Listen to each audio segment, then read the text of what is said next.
राधे राधे दोस्तों।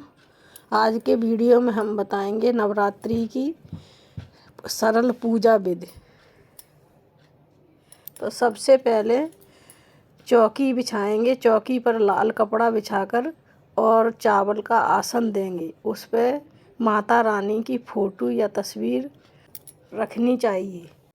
चावल का अष्टदल कमल बनाएंगे और उसके ऊपर कलश की स्थापना करेंगे। कलश में सांतिया का निशान बनाएंगे। अब कलश को कंठ तक भर लेंगे। उसमें हल्दी और सुपारी, 2 लौंगे, इलायची और 1 सिक्का उसमें डालेंगे और कंठ में मोली का धागा बांधेंगे। कलश को अब हम अष्टदल कमल के ऊपर रखेंगे। उसमें 5 पल्लव लगाएंगे और नारियल रखेंगे। नारियल चुन्नी में लपेटकर और उसका मुंह जो पूजा करता है उसकी तरफ होना चाहिए। अब हम जल के छींटे लगाकर स्नान कराएंगे और स्नान कराने के बाद वस्त्र स्वरूप कलावा अर्पण करेंगे। सबसे पहले कलावा गणेश जी को अर्पण करेंगे। कलावा अर्पण करने के बाद हम तिलक करेंगे। तो तिलक हम सब नवग्रहों को तिलक लगाएंगे और गणेश जी को सिंदूर का तिलक, माता रानी को सिंदूर का तिलक और कलश पे जो नारियल रखा है उस पर भी तिलक लगाएंगे। गणेश जी को जनेऊ अर्पण करेंगे और माता रानी को चुन्नी अर्पण करेंगे। माता रानी को चुन्नी उड़ाएंगे और जो उनका श्रृंगार है वो भी देंगी। माता रानी को श्रृंगार पहले दिन दे दो या फिर आखिरी दिन दे दो या फिर 9 दिन में कभी भी श्रृंगार चढ़ा दो माता रानी। कलश पर तिलक लगाएंगे और नारियल पर तिलक लगाएंगे। माता रानी के चरणों में फूल अर्पण करेंगे और गणेश जी के चरणों में गुलाब का फूल अर्पण करेंगे और माता रानी के गुड़ैल का फूल माता रानी को बड़ा प्रिय है। उनके चरणों में गुड़ैल का फूल और गुलाब का अर्पण करेंगे और सभी नवग्रहों को फूल अर्पण करेंगे। जवारे बोएंगे अब हम। तो जवारों के लिए मिट्टी को अच्छे से नमी कर लें और फिर हम जवारे बोएंगे।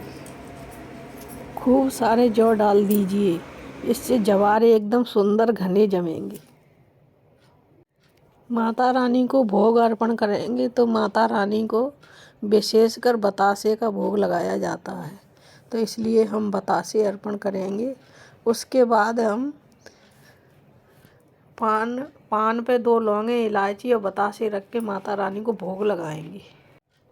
ऋतु फल अर्पण करेंगे, जैसे बनाना है, सेब है, जो भी फल हो आप माता रानी को अर्पण करें। माता रानी का हवन जरूर करना चाहिए, इसलिए अब हम माता रानी का छोटा सा हवन करेंगे। उसके बाद कपूर से बड़े प्रेम पूर्वक माता रानी की आरती करेंगे। बड़े ही प्रेम पूर्वक माता रानी की आरती करेंगे। आरती करने के बाद इस प्रकार हमारा हवन और आरती हो जाएगी और उसके बाद हम आरती को माता रानी को देंगे। उसके बाद जल लेकर आचमन करेंगे। आचमन जरूर करना चाहिए। आचमन करने के बाद दक्षिणा अर्पण करेंगे। दक्षिणा जरूर अर्पण करनी चाहिए, क्योंकि दक्षिणा अर्पण करने का मतलब पूजा में रही कमियां पूरी हो जाती हैं, इसलिए दक्षिणा जरूर अर्पण करनी चाहिए। इसके बाद हम माता रानी से हाथ जोड़कर प्रार्थना करेंगे। हे माता रानी, आज हमने आपके पहले दिन की पूजा की है, इसलिए आप हमें शक्ति दें जिससे हम 9 दिन आपके व्रत कर सकें। तो इस प्रकार माता रानी से हाथ दोनों जोड़कर याचना करनी चाहिए। और ये व्रत 9 दिन का व्रत है, 1 दिन का नहीं है। इस व्रत में जब हम घट स्थापना कर देते हैं तो हमें 9 दिन व्रत रखना चाहिए, क्योंकि हमने घट की स्थापना की है और जवारे बोए हैं।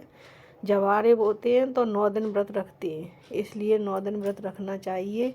और अगर आपको 9 दिन व्रत नहीं रखना है तो ना आपको घट की स्थापना करनी है, ना जवारे बोने। माता रानी की सीधी सरल ऐसे ही पूजा कर लेनी चाहिए। और अगर आपको व्रत करने हैं तो आपको जवारे बोना है और घट की स्थापना करनी है। तो इस प्रकार हमारी यह छोटी सी सरल पूजा है। अगर आप लोगों को पसंद आए तो लाइक करना, शेयर करना और अपने दोस्तों को भेजना।